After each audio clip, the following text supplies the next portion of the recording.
5 years old, it's hard to remember much when you're five. Um, but I got like the general impression of things, you know.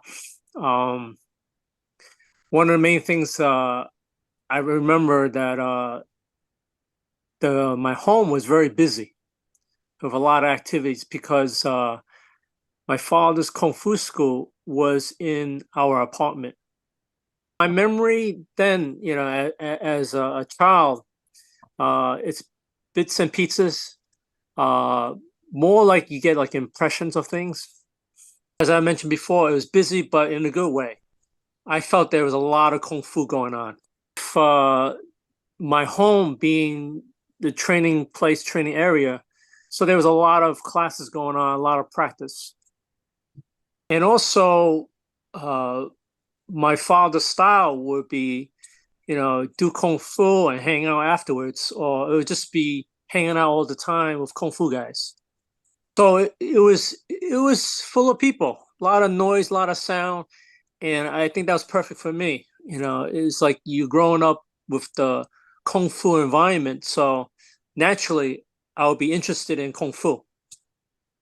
I kind of even remember one. I like this again. It's like an impression, a feeling, a time that I remember, a moment that in our kung fu system, there's a stage called Mai San Zhong.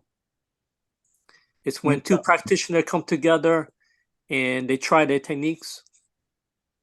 It's not fighting, but there is contact. There's exchange of techniques, and I do remember there are times that when that happened, either they're just trying to get myself and my sister, the kids, out of the way, but they kind of like usher us away from it. So it's almost like, oh, they're gonna do my son John, my son John. It's almost like get the kids away, put the kids away. Yeah, that was my home environment. That's what I grew up around. So naturally, you gravitate toward that. It's almost like, I guess, like if my father was a musician, there's a lot of music going on, I'd probably get into music. But that was for me, like, it was kung fu all around my home. So that time, my childhood, my father's school in Hong Kong, that was a special time for me, like kind of planting a seed for me. So, to pursue kung fu. But as we moved from Hong Kong to United States, the class was not in my home. It was it was at a school at another place. But in that circumstance, that space, my father did a lot of artwork at home. So that was very special for me because, my father would be doing his artwork in the living room, doing the calligraphy or the ink uh, paintings. And, as a youngster, you'll watch, you'll be around your father and he's doing his artwork. And I mean, you as a youngster, you want to imitate. And then also there was a time that, my father saw I was interested, uh, give me some ink, give me some paper, you go over there by yourself and you create your own artwork. So that kind of was special too, that got me into the interest of art. So for me, both of these passion, it comes from the environment, my circumstance, but of course, I'm grateful for my father for encouraging kung fu and art in me. Kung fu was not foreign to me. I grew up with it, so it was just kind of natural to evolve and get into it. That's a very good question. Moving your whole family from Hong Kong to New York, three young children, and with my grandmother, basically starting like a new life. That is very difficult if you think about it. And also at that time, if you think about it, it was early 1970s, and actually in United States, New York, I know for sure the economy was not good. That was an extra difficulty. Plus, on top of that, not much English. Uh, but I think the thing that helped out us a lot was my uncle that lived here in New York. I remember when we arrived, it was very happy times because we were greeted by my uncle's family, and also my aunt was here also, so her family. So my father had family, and I had cousins here, and we felt taken care of. It happened that my uncle, he bought us furniture, he got us mattress, he rented an apartment for us. Like, he really took care of us and set us up in Brooklyn. So there were, of course, a lot of difficulties, a lot of struggles. But at that time, when I was that young, I I didn't feel any of that stress. I didn't see any of that stress. I think my parents were very good parents that keeping those problems and issues away from the kids. None of the kids concerned.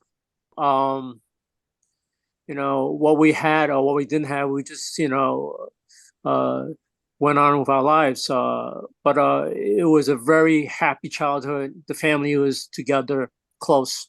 Uh, but yeah, I mean, it was a new beginning. It was hard. It was hard for my father, I would imagine. I said before, I mean, he did a lot of odd jobs to make ends meet. He did a lot of artwork and sold his artwork and whatever different kind of jobs he could do, he would take. And also, he taught kung fu. When I was younger, I didn't, like I mentioned, I didn't really witness too much of how he would react against stress. But as I my teenage years and my college years, and I'm able to spend more time with my father because I was training in the school. Of course, I've seen uh, I've seen his behavior then, so I could comment about that. There were times, I mean, living in New York City, and also, in charge of a big kung fu family, taking care of his own family, other responsibilities. Of course, there's a lot of stress, but I would definitely say that, I mean, he's human. I mean, there's stress, but I don't think I've seen him like carry like anger or stress like the next day. Like he'll address it and then move on. Of course, you mean he's a kung fu guy, so he will look at the problem, look at what's bothering him, and find the solution as fast as possible. I mean, try to resolve it. I mean, that's his. I mean, that's like kind of the way to use your kung fu. I could elaborate a little bit more about that. It's like, yeah. I mean, there was times, he would, I mean, allocate or let other people handle certain things, that he felt that he cannot handle the best, whatever issue or problem it was. Just like running a kung fu school, he was very occupied teaching class, teaching kung fu. Um, so it makes sense. One of my kung fu brother, actually, there were two that helped to do a lot of the administration stuff, the bookkeeping, the collection of dues in the school, in the Chinatown school, I remember. Definitely give them the credit. One person was Eugene Chin. Uh, the other person is Lee Ballard. They took care of a lot of the stuff in the school, especially the clerical stuff. I mean, that helped out a lot. That helped out a lot. Uh, so my father could put a lot more energy in teaching. And so, how my father handles stress, it might bend them. It doesn't, break them. You know, he let it roll off. a very even kind of keel, kind of even keel kind of guy, not too high, not too low. So yeah, that would be some of the things he would do, like if there was stress, a lot of times, he'll redirect it. I mean, he will deal with it. Actually, he used to say this a lot. He used to say, "Sup sup soy." That means that's little stuff. Like if it's a problem, it's just little problems. Sup sup soy. I think I mean, it's the context. You know, um, he. I mean, I'm with him. As a son, as a student. Uh, so if I'm in the class, I mean, he would treat me just like I'm another student. No special treatment. Uh, because as we all know, I mean, kung fu is young hard work. It's young merit. Somebody cannot give you good kung fu or give you kung fu. You have to train and earn it yourself. So there are times that we're not in the school. I mean, one of our favorite activities together was to shoot billiards, play pool. We love to do that. I mean, it really it goes beyond the titles, Sifu or Todai, or son, father. You know, we spend time together. I mean, we care for each other. So, if the question is like, did my father treat me differently? I mean, I think as like I have two sons now. As a father, my thing is that whatever opportunities I could give my son, I would try to help them get opportunities in life. I think you know, I'm with my father a lot, so he probably always looking out after me and seeing if there's any opportunities that could help me. One particular example about that is that my father befriended a director named Long Gong. He's a very established, well-known director from Hong Kong. Some of the benefits, of being around him. Maybe the secret is he's using the Wing Chun Kung Fu. So I don't know. I mean, is it him learning Wing Chun transform him to who he is, or he was a lot of whatever he was already, and then he acquired Wing Chun and also helped him out? I don't know, but I do I do observe some traits that is pretty interesting. He's was very curious about learning, curious about life, curious about things around him all the time. Yeah, so um, when you spend time with him, and he would teach you a lot, teach you a lot of different things on different subjects. So he had a lot of knowledge in different areas. Um, And I remember there are a lot of times different students would come and see him and meet with him. And he would be able to talk about different fields with different people, you know. So he really learned a lot, you know. And of course, in my house, I have a lot of his books. He had a lot of books. He was a avid reader, prolific reader. He read a lot of books. Yeah, you would spend time with him in Chinatown, uh, going to have lunch with him, and he will always have a magazine, newspaper, or a book he bought from the bookstore. He's always kind of having a book around. Of course, at home, a lot of his spare time was reading. He didn't watch too much TV. I even remember annual trips to Hong Kong. He would make annual trips to Hong Kong, and I guess the currency was better, the exchange from U.S. dollar to Hong Kong money. was better, and also the books were cheaper. And I remember he would buy suitcases of books from Hong Kong and bring it back, and some of the Kung Fu brothers who traveled with him had to carry the luggage, full of books back to New York. That was kind of funny. But he would buy a lot of books, far-ranging topics. I mean, books on Chinese chess, some books on poetry, some books on Chinese medicine. It'd be just like all different areas he'd be interested in. Yeah, he would do, I remember he did sculpture with wood. He did sculpture of stone. So just very creative. And, when you're an artist like that, it's using your whole brain, this whole brain kind of thinking.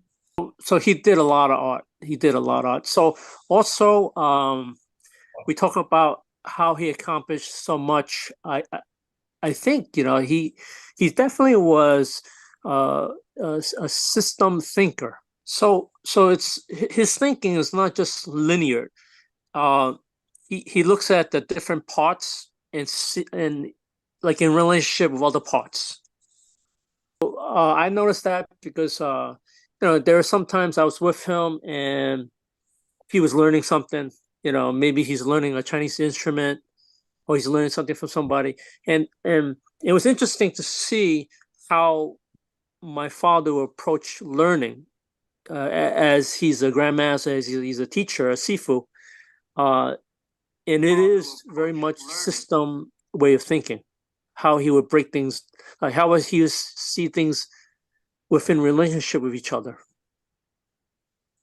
And I'm pretty sure, this is what we do in Wing Chun, right? When we learn our Kung Fu, our system, we look at, when you're learning Sim Tao, you're looking at, how does Tan Sao relate to Bong Sao and Fuk Sao, how it relates to that. And also when you get further down the system, you're thinking about how does Sim Tao relate to Buji and Chum Q relate to, different parts. So, it's in our art, it's in the Wing Chun. And he would also introduce us to our students, like the students, train us to think that way too. If we have a question about a kick, from Chum Q, let's say it's a kick, he will come back and say, how will you do that in the Zhuang? He will kind of help you to think that way. The relationship between, within the system. There's probably many more things, that what make my father who he was. But yeah, it's just pretty amazing what he accomplished. I also think I would not recommend it, but he didn't sleep that much. He was busy. He didn't sleep that much, like he slept late, woke up early, day after day, and we all know, you need good sleep. But he didn't sleep that much. He would always joke around me because he was always complaining that I'm sleeping too much. Even though, like, I'm a night owl, I like to do stuff late at night, so I sleep late and I sleep in, but he would complain. Like me, I'm a father. I do the same thing to my son. Oh, that's a good one. Yeah, I clearly remember it. Back when I lived in Queens, I was living with my father, and I was older, probably like in my 30s, and he didn't give me this comment like directly to me. He told my wife, that first we were in the house in Queens, and I started to do a renovation job of the bathroom because I thought, look old, and I'd like to fix stuff and So I started to tear down the walls and and then just like to the studs, you know.